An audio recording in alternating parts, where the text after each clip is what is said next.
Estamos en comunicación con Sacha Kunzabó, antropólogo, miembro honorario de la APDH, rector del FUPE. Bienvenido a la mañana de Juan Domingo, Sacha. Estás muteado. Estás muteado. Abrí el micrófono. Hola, ¿me escuchan ahora? Ahora perfecto. Hola, bueno, ¿qué tal a todos ahí en el piso y un poco, bueno, a toda tu audiencia? Gracias por la presentación. No, al contrario. Estuviste planteando algunas reuniones o alguna reunión alrededor de la idea del genocidio como construcción social. Y eso en el marco de este gobierno tan particular nos llena de interrogantes. Contanos un poco cómo lo ves. Bueno, desde la Fundación Universitaria Popular de Escobar, que es la que dirijo, estuvimos en varios lados del país, estuvimos en Ushuaia, estuvimos en Río Grande, ahora vamos a estar en Esquel, en Trevelin, vamos a estar nuevamente en Ushuaia, estuvimos en Córdoba, estuvimos en Catamarca y estuvimos un poco con la misma propuesta, ¿no? La propuesta de los 10 pasos en general que están reconocidos como en el genocidio y un poco cómo nos vamos acercando peligrosamente en este gobierno, por lo menos allá haber pasado los primeros 5 pasos, que tienen que ver básicamente con las amenazas que está habiendo, que tuvo el padre Paco, amenazas que hemos sufrido nosotros, nos han tirado, por ejemplo, en una conferencia que dimos en la costa, justamente con el padre Paco, nos tiraron un cuerpo como si fuera una bolsa armada con bolsa de residuos, ¿no? O sea, como las que tiraban en su momento delante de la Casa de Gobierno, de la Casa Rosada, bueno, lo han tirado en la Casa del Vicerrector, con lo cual digo, hay una serie de amenazas constantes, inclusive la amenaza que sufrió el padre Paco hace unos días, en el 3, con respecto a iba a ser una masacre y la competencia. Con lo cual digo, nos estamos acercando a niveles muy peligrosos que tienen que ver con esto de los genocidios. A tal punto que si uno lo compara con la Alemania nazi, el primer campo de exterminio no fue un campo de exterminio para la comunidad judía o el pueblo judío, sino que puntualmente fue para sectores que entendían que eran izquierdistas. Así que en todas estas amenazas, estos discursos de odio que hay en la actualidad, donde están instalados, instituidos e instigados por el propio presidente, bueno, van apareciendo grupos muy peligrosos. Recordemos, por ejemplo, ahora, hace muy poquito tiempo, cuando Milei gana las elecciones, nos encontramos con nos encontramos, por ejemplo, con Falcon Verde que recorrieron la ciudad con muñecos con los pies afuera de los Falcon Verde, ¿no? Entonces, digo, hay toda una cuestión de sustituimiento, hay toda una cuestión de reverdecimiento de estas ideas fascistas, si bien es un fascismo distinto al fascismo de Mussolini, es un fascismo de mercado, pero bien, nos encontramos entonces en una situación muy peligrosa y que hay que seguir de cerca.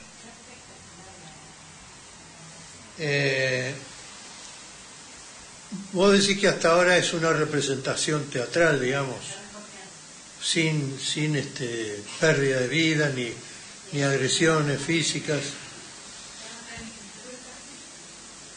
Creo que en principio se arranca desde amenazas, primero desde una cuestión básicamente de construcción de otros negativos, ¿no? El otro negativo con respecto a políticas o ideologías distintas a la del gobierno, construyendo lo que los antropólogos llamamos la otredad negativa. O sea, otredad negativa que es justamente, ¿no?, la estigmatización de ese otro para después poder justificar la violencia estatal.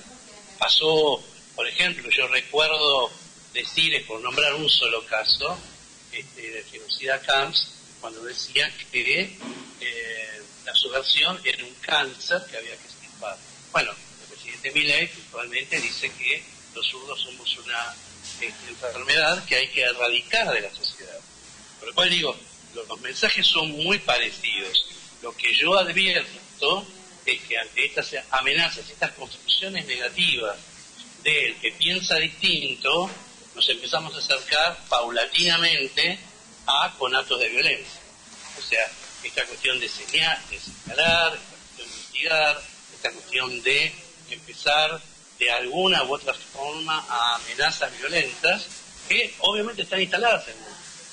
Entonces, así si uno toma, por ejemplo, los deciles que sucedieron en Armenia, los deciles previos al genocidio, si tomamos los deciles previos del nazismo, si tomamos los deciles previos a lo que fue Vietnam, o lo que fue en Chile, el mismo genocidio que fue en Argentina, vamos a ver que más o menos los pasos siempre se repiten y de alguna u otra forma me parece que peligrosamente nos vamos acercando a ese punto.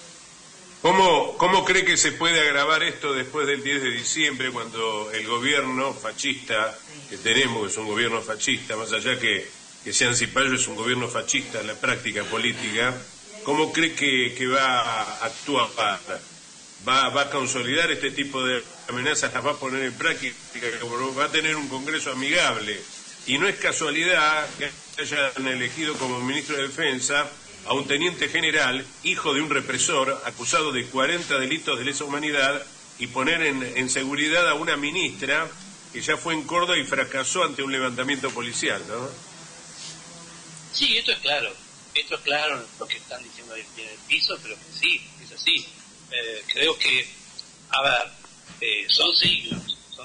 Yo recuerdo, por ejemplo, en la época de Macri, que fue una intentona de esto mismo, cuando aparece el cuerpo de Santiago Maldonado, fue un 17 de octubre. Yo creo que la derecha, en general, sea tanto Macri o este Pisale, el acelerador de la derecha, con Javier Milei, tienen justamente esta cuestión hasta simbólica, ¿no? Esta cuestión simbólica de decir, bueno, vamos a poner de ministro de Defensa por primera vez un militar desde la restitución de la democracia, vamos a poner un militar que sea encima hijo de un represor, ¿no? Que seguramente tiene discursos genocidas, negacionistas, que tiene que ver, en el mejor de los casos, y lo digo entre comillas, un discurso de la teoría de los dos demonios, ¿no? Entonces, me parece que vamos hacia, si nosotros no tomamos la calle, si nosotros no hacemos lo que tenemos que hacer en términos de, bueno, la derecha hoy tiene los medios, ¿sí? Los medios, los famosos trolls, tienen los famosos bots, tiene una serie de herramientas mediales en términos de tecnología, pero nosotros tenemos la calle. Y creo que hasta que no dejemos de fragmentar la lucha, en esto de los jubilados por un lado, el CONICET por el otro, los médicos de Garrahan por otro lado, inclusive las feministas, digo, mientras la lucha en la calle esté fragmentada, vamos perdiendo. Me parece que lo que hay que hacer es nuevamente volver a las calles, volver a la pintada, pero que diga concretamente lo que sabemos hacer los peronistas, lo que sabemos hacer los espacios de resistencia. La calle siempre fue peronista y tenemos que recuperarla, pero recuperarla con completismo. Me parece que hasta ahora estamos en la retaguardia de cuáles son cuál es la agenda del enemigo, y digo enemigo y lo subrayo, porque aquel que quita los remedios oncológicos, aquellos que golpean a los ancianos, aquellos que prácticamente desmantelan los hospitales, etcétera, son el enemigo. Porque esto no deja de ser una categoría que los psicólogos y los pensadores de derechos humanos, no deja de ser, como decía Zaffaroni, un genocidio por voto, ¿no? O sea, ya no es sistemático y masivo, sino que es puntual, y obviamente ya hay muchos abuelos que han fallecido en función de la falencia del sistema, han muerto muchos enfermos oncológicos a partir justamente de esta... De no recibir los remedios. Exactamente. Entonces me parece que estamos viviendo un genocidio en la actualidad, y hay que decirlo con todas las letras, y quien genera un genocidio no es mi oponente político, sino que es mi enemigo. Y al enemigo no se lo combate. Recordemos que Christine Lagarde había dicho que había que tener una solución con la gente grande. Y la solución era matarlo. Era lo que le preocupaba, tener que atender gente grande. Claro. Yo creo que hemos dejado los peronistas, por lo que yo me siento dentro de este espacio, hemos dejado de, por ejemplo, hablar de lucha de clases. Y hay que volver a hablar de lucha de clases, porque es la mentira de la cosa. Tenemos una cuestión de resiliencia ante lo que la derecha nos va ganando y nos va restando en derechos que son los derechos de los trabajadores. Hay que volver a hablar de lucha de clases. Hay que volver a hablar de subversión. Hay que hablar de subversión ideológica en contra de los discursos hegemónicos. Claro. Y hay que hablar justamente de guerrilla comunicacional. No hay duda de esto. Bueno, no hay que apuntar mucho a las redes sociales, Sacha. Me parece que es un campo ganado por ellos y hay que hablar de algunos temas que a veces no agarra una urticaria, como el de la seguridad, se lo dejamos siempre a la derecha que lo toque el tema de la seguridad. Tenemos que hablar de todos esos temas también. Le escapamos a ciertos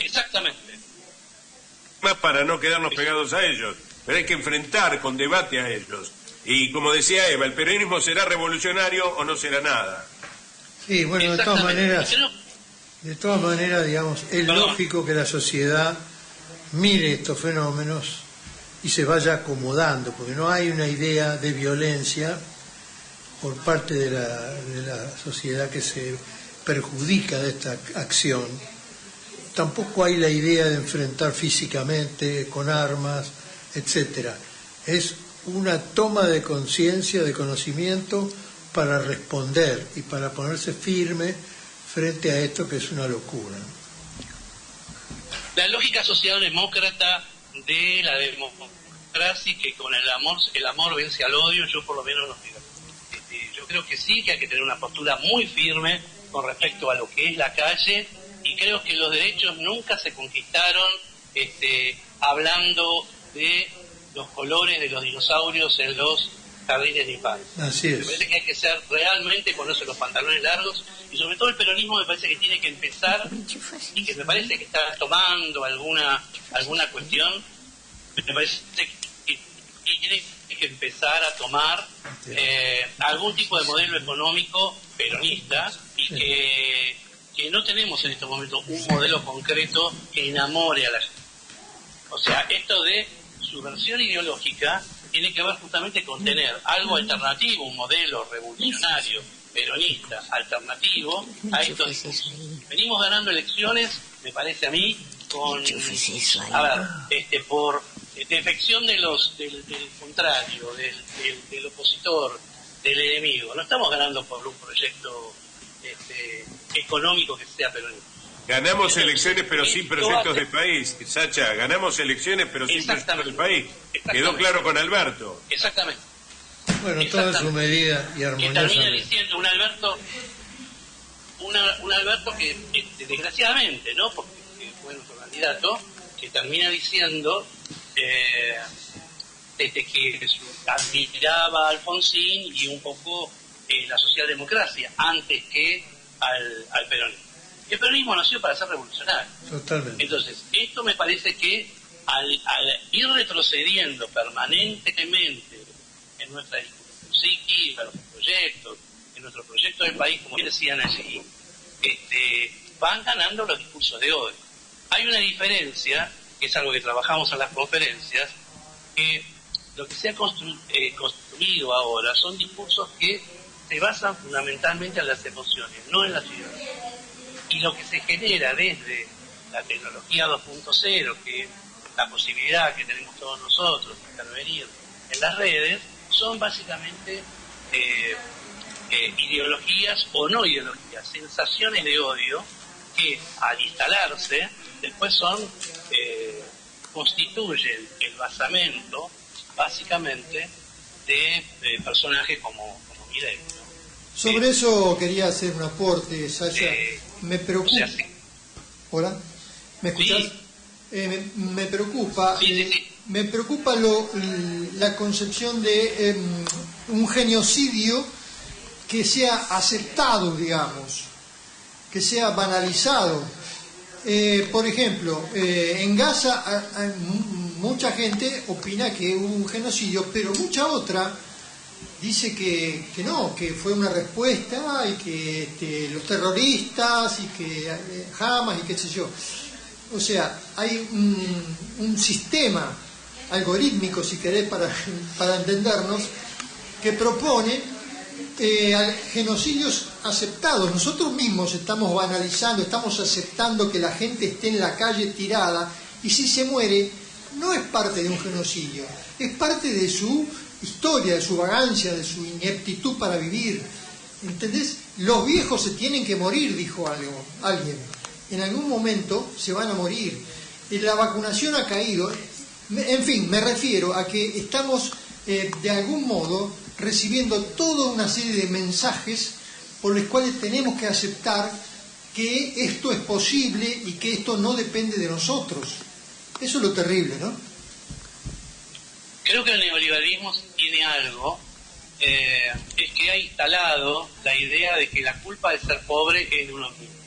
Claro. En la época del neoliberalismo menemista, inclusive en la del propio Macri, que ya estaba cambiando con Macri la conceptualización, había un criterio de lo que se llamaba la McDonaldización de la economía, ¿no? Sí. O sea, había todo un sistema, si se quiere, corporativo, de empresa, en la época de los yuppies, y ahora hay un sistema que ha cambiado, que se llama la uberización del sistema económico, que es, yo soy el culpable de mi pobreza, y yo me autoexploto, tengo mi Uber, por decirlo de alguna forma, Claro. y me autoexploto, ¿no? Para no ser una palabrita que en esto de la construcción de las otredades negativas es fundamental, que es ser pobre, ¿no? O sea, hay una construcción de la pobreza, ¿no? Una porofobia que es fundamental para poder entender el sistema neoliberal. Y esta fase del sistema neoliberal, que tiene que ver fundamentalmente con el odio, la fobia al pobre, y como yo no quiero ser pobre, entonces me autoexploto. Y si no me autoexploto, la culpa de ser pobre es mía. Entonces, si yo pongo acá a los jubilados y empiezo a decir, bueno, fue porque no aportaron o fue porque no hicieron lo que tenían que hacer en su momento activo, bueno, si no son productivos, entonces son plausibles, y lo digo entre comillas, de ser exterminados. ¿Cómo exterminados? Exterminados desde un genocidio por goteo. Te saco los remedios, te bajo la jubilación, te pego en la plaza, etcétera, etcétera. A eso me refiero cuando digo que el gobierno de Milei es un gobierno que genera un genocidio por goteo permanente. Social. Social, obviamente. Coincido plenamente. Y además tiene a la persona adecuada al frente, que es lo que es y lo que ha sido capaz hasta ahora de atacar a la gente con una diferencia de violencia acumulada enorme, ¿no? Sin perdón, además. El tema de los algoritmos y de la tecnología 2.0, que nos adivina en cuanto a nuestras decisiones, que nos adivina en cuanto a cuáles son nuestros gustos, cada like, cada carita que no me gusta, cada foto, cada comentario, se convierte en una fórmula matemática que inclusive nos adivina a nosotros mismos. Sí. Esto que les comentaba recién, que la derecha de alguna forma y toda la tecnología puesta a favor del neoliberalismo, lo que construye es que saben exactamente qué son lo que no nos gusta. Entonces, a partir de ahí, yo armo focus group, o sea, grupos de referencia, donde si yo sé que hay un grupo de personas que, vamos a suponer, no está de acuerdo con los planes sociales, empiezo a bombardear desde discursos de odio a esas mismas personas. Entonces construyo una burbuja de odio alrededor de estas personas, inclusive tirando, digamos, nafta. Cuando esto ya está armado, ¿qué hace la derecha?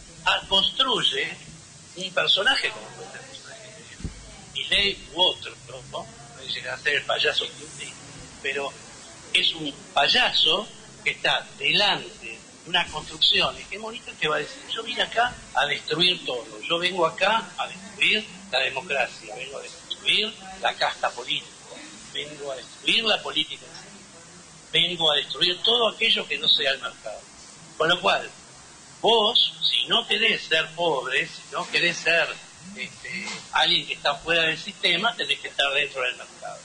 Y dentro del mercado, entonces, yo vengo a destruir todo. Y ese discurso de odio hace que este focus group diga, bueno, este tipo vino a hacer lo que yo quiero, porque yo quedé fuera del sistema, y cómo es que los planes sociales benefician a un sector que es con la mía, o ese tipo de discursos de la cuestión impositiva de qué pasa, ¿no?, con los recursos del Estado que son dados a sectores populares que a lo mejor no necesitan. No, estos sectores que no son productivos, son pobres, tienen que ser exterminados. Y lo han dicho, inclusive, yo recuerdo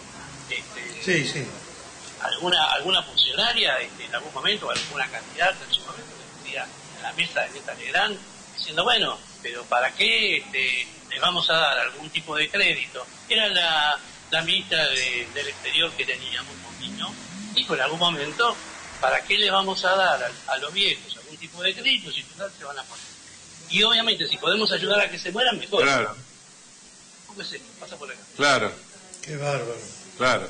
Qué bárbaro. Sacha, Genocidio. te agradecemos muchísimo esta conversación y lo que estás haciendo, ¿eh? Hemos tomado nota. Muchas gracias a todos allí. Nos sirve a todos. Gracias, Martín, gracias a todos. Fuerte abrazo. Gracias y gracias por el espacio para poder decir una idea. Gracias. Puertas abiertas. Gracias, Sacha. Abrazo grande, compañeros. Igualmente. Abrazo, compañero.